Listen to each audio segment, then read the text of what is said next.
ETS2 and ATS are pretty old games, and unfortunately for some of its players, they can sometimes look like this.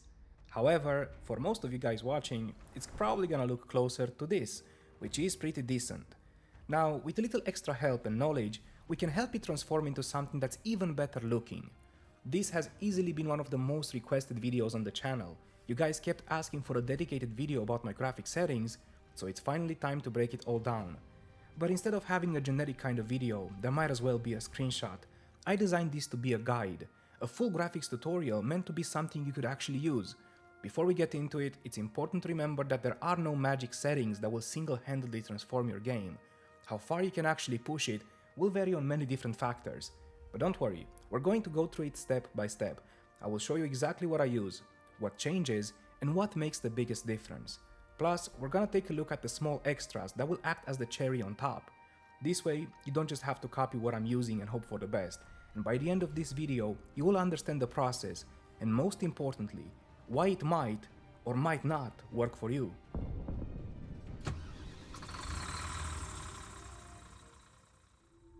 So it all starts here with the game settings. This is probably the most important part of the entire setup that's gonna serve as the base for what we're trying to build. For some context, ETS2 or ATS does not handle anti-aliasing too well, which is why you get all that shimmering on fences, cables, or any other distant objects, especially when moving. And the game's way of dealing with that is through resolution and scaling. Now, resolution is simple, the higher it is, the sharper the image. Scaling up that resolution is where the juice is. And what it does, it renders the game at a higher resolution than your monitors, and then it scales it back down. So even if you're playing on something like a 1080p or 1440p, increasing the scaling means that the game is internally rendering way more detail. So at 100% scaling, this is pretty much your native resolution based on your monitor.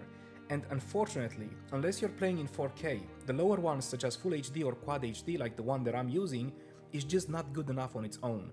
The edges look like they're breaking, the flickering, the instability in the image itself was a big problem for me. And once you start pushing the scaling up at higher values like 200, 300%, the improvements can be seen. Now the trade-off here is pretty obvious. The higher the scaling, the more resources are consumed, leading to a reduction of your FPS. And this is why the first balance you need to find is getting enough clarity without totally ruining your performance. The lower your monitor resolution is, the more you can try to increase the scaling based on your GPU. In my case, that sweet spot is 1440p and 200% scaling, where the image looks good enough and performance is still solid. I could maybe push it to 300-400% and still have well over 60 FPS, but I don't really have to because I got an even better solution. That solution is called SnowyMoon V2, and it's a third-party plugin that does wonders for us here. Besides improving the overall look of the game, things like lighting, reflections, and color grading, it also gives us access to DLSS and DLAA. To install this, it's literally just gonna take you 2 minutes. You download the files from their Patreon, copy-paste them in your game's files, and activate it in-game with the End button on your keyboard. Here's why this is important for us, because now, instead of relying on increasing the scaling, that by itself is very demanding resource-wise, if you have an RTX GPU, you can combine DLAA with a lower scaling value, even as low as 50% if you're going for, let's say, DLSS with a quality preset.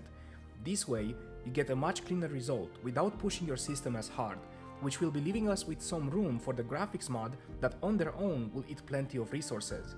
So you kinda get the idea of why this video had to be a guide, because I could show you my settings, but for 80% of you they're probably just not gonna work. You're gonna have to do some legwork on your own, go back and forth by following this guide and find that sweet spot.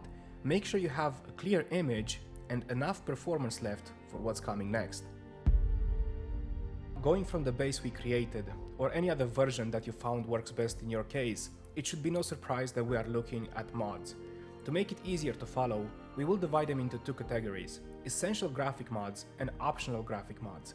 There's a big pool of available graphic mods to choose from, both paid ones and free ones. I have tried endless versions, and after many hours spent tweaking and changing things up, I can tell you my first choice is Project Next Gen by Damien. This is an essential mod in the process of achieving similar graphics to mine, as it changes a lot of things, especially in terms of textures and assets. Depending on your preferences or budgets, JBX3 is a very strong alternative, and if at some point I used to combine the two and push it really hard, lately I found myself going for less and less. Another reason behind my choice of sticking with PNG was the available add-ons that you can pick on the side.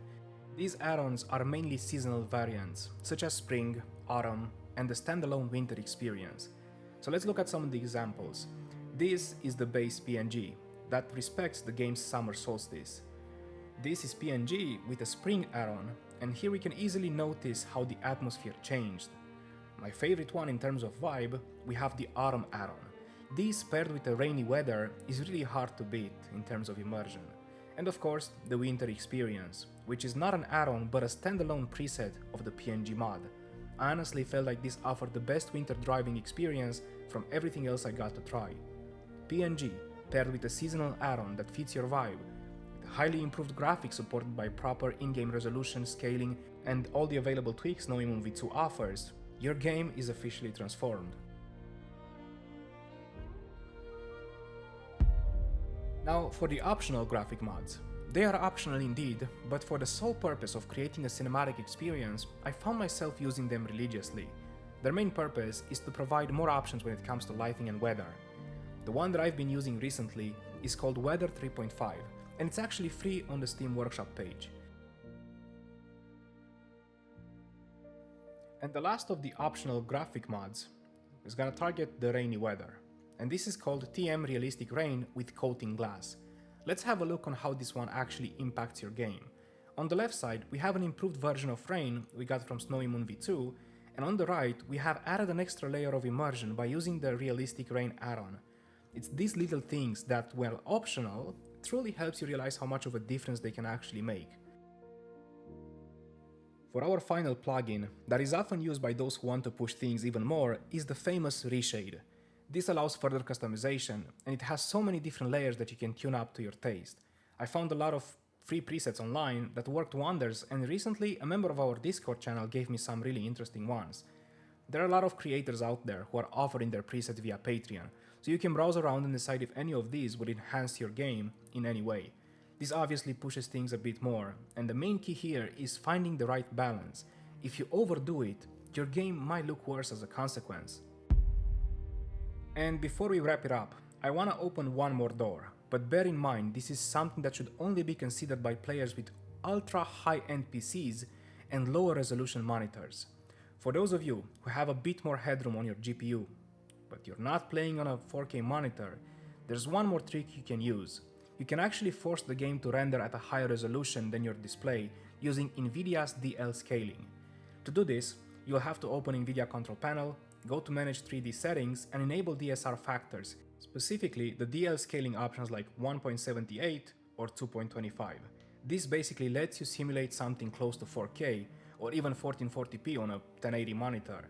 If you can do this and hold decent FPS, you can disregard the in-game scaling. Just use a somewhat native 4K resolution and SnowyMoon V2. You're gonna have a much sharper image. So there you have it. This is basically my setup. And in order to make it work for you as well, I would say take it step by step. Start with the basics and improve your game's anti-aliasing and scaling, find that balance, and if you're willing to spend the $1, slap the SnowyMoon over it to enhance it even more.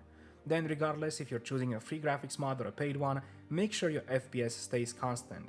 I would say you should aim for a minimum of 60 constant FPS for a decent gameplay experience. What I learned is that adapting is very important.